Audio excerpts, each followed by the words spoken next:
Okay, so part 2 is how to connect the feeding tube to the actual port. So this is a clamp here, and so down is to clamp it, up is to unclamp it. And this is also the rate at which the food flows. Down is obviously slower, up is really fast. And so I'll show you how that kind of works as we start. But take the formula, gently shake it up a little bit, and then pour. Don't you have to hook it up? No. Oh. Not yet. Pour the food into the bag. Make sure it's clamped down. Oopsie. Okay.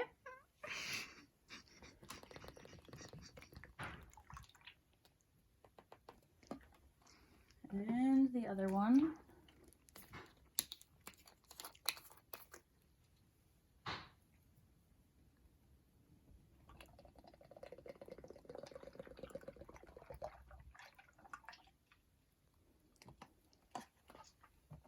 And then put the food bag up here. I like to put the cap on so nothing flies in there.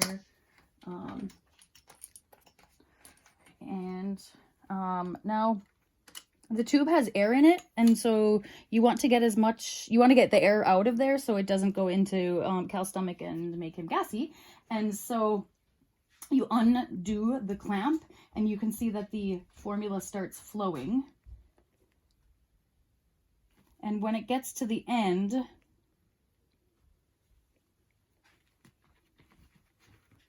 you stop it, so then the air is pushed out. And so the tube has a few air bubbles, but that'll be okay. Smaller and just a few are going to be okay. And it's going to be inevitable that you have some air in there. And now you're ready to kind of hook this end up to this end. And so that's all you do, again, is screw it in. You can't put it anywhere else. And so just gently and firmly. And then you're kind of ready to unclamp this, because you've stopped it now. And that is also the rate. So if I push it up, oh, okay. This clamp also needs to be undone. I always forget this one. So unclamp that so it's all ready to flow, and now this is going to put the food flowing. And so typically we've kind of had it about I guess that's about halfway, a little less than halfway. And can you get that, Katie? This part. The flow is it seems like a little more than a drop a second, but Kevin can let you know if it's uncomfortable for him.